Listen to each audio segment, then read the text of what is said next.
అందరికీ నమస్కారం. Welcome to green wellness diaries. ఈరోజు రెసిపీ ఏంటంటే ఉల్లికారం. చాలా సింపుల్గా ఇంట్లోగా చేసేసుకోవచ్చు. పైన ఒక ప్యాన్ పెట్టేసుకొని ఇందులోకి 2 టేబుల్ స్పూన్ల పల్లీలు తీసుకోవాలి. 1 టీ స్పూన్ జీలకర్ర తీసుకోవాలి. వీటిని సిమ్లోనే వేయించేసుకోవాలి ఆయిల్లో. ఈ పల్లీలు వేయించేటప్పుడు హై ఫ్లేమ్ లో ఫ్లేమ్లో పెట్టకూడదు. పల్లీలు వేగిపోయాక ఒక ప్లేట్లోకి తీసేసుకోండి. తర్వాత 2 స్పూన్ల పప్పు తీసుకోవాలి, శనగపప్పు. శనగపప్పుని కూడా బాగా వేయించేసుకోవాలి.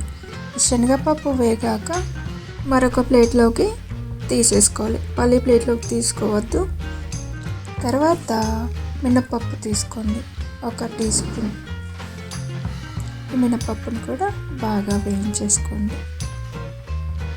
తర్వాత ఇందులోకి ఎండుమిర్చి యాడ్ చేసుకోండి, ఒక 5 నుండి 6. ఇప్పుడు ఎండుమిర్చిని కూడా బాగా వేయించేసుకోవాలి. ఈ ఎండుమిర్చి అనేది వేగాక స్టవ్ ఆఫ్ చేసేసుకోవాలి. ఇందులోకి ఒక 2 స్పూన్ల నువ్వులు తీసేసుకోవాలి. నువ్వులు అనేది ప్యాన్ వేడిగా ఉంది కాబట్టి తొందరగానే వేగిపోతాయి. ఈ విధంగా కలుపుతూ వేయించేసుకోవాలి. ఇప్పుడు వీటన్నిటిని పక్కన పెట్టేసుకోండి. తర్వాత ఒక 2 స్పూన్ల కరివేపాకు తీసుకోవాలి. ఈ కరివేపాకును కూడా సిమ్లో పెట్టుకొని క్రిస్పీగా అయ్యేంత వరకు వేయించేసుకోవాలి నెమ్మదిగా. ఇది వేగిపోయాక ప్లేట్లోకి తీసుకోండి.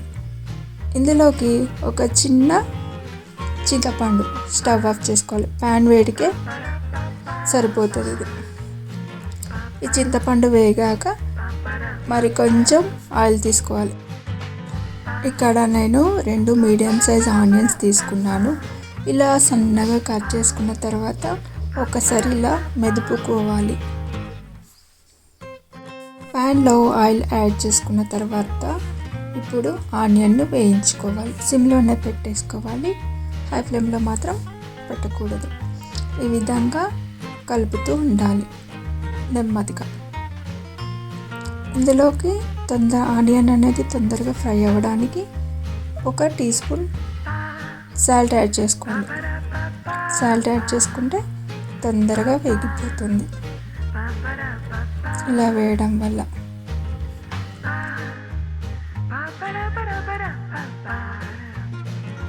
ఈ విధంగా రెడ్ కలర్ వచ్చేదాకా వేయించుతూనే ఉండాలి. ఉల్లిపాయలు అన్నీ వేగాక ఒక సైడ్కి పెట్టేసుకోవాలి ప్యాన్లోనే. తర్వాత ఇందులోకి ఒక 10 నుండి 12 వెల్లుల్లిపాయలు వేసేసుకోవాలి. తర్వాత ఇందులోకి ఒక 10 నుండి 12 వెల్లుల్లిపాయలు తీసుకొని 1 మినిట్ వేయించాలి స్టవ్ ఆఫ్ చేశాక.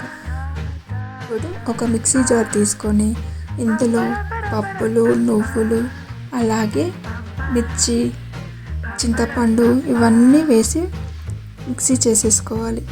పల్లీలు అండ్ వెల్లుల్లిపాయలు మాత్రం ఇప్పుడు యాడ్ చేయకూడదు.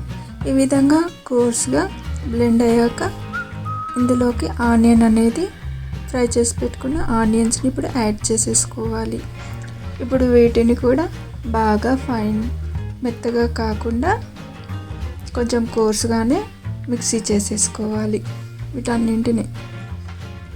ఇందులోకి కొంచెం మీ రుచికి సరిపడా సాల్ట్ అండ్ కారం యాడ్ చేసుకొని మిక్సీ చేసేసుకోవాలి. చేసుకున్న పొడిని ఒక ప్లేట్లోకి తీసుకోవాలి. తీసుకొని ఒకసారి ఈ విధంగా బాగా కలిపేసుకోవాలి. తర్వాత ఈ పొడిలోకి వేయించి పెట్టుకున్న పల్లీలు, అలాగే కరివేపాకు, అలాగే వెల్లుల్లి వీటన్నింటిని ఈ విధంగా బాగా కలిపేసుకొని ఒక గాజు సీసాలో స్టోర్ చేసుకుంటే 1 వీక్ వరకు నిలువ ఉంటుంది. ఉల్లికారంని అన్నం కానీ, చపాతీలో కానీ, దేంట్లో దోశకు కూడా బాగుంటుంది.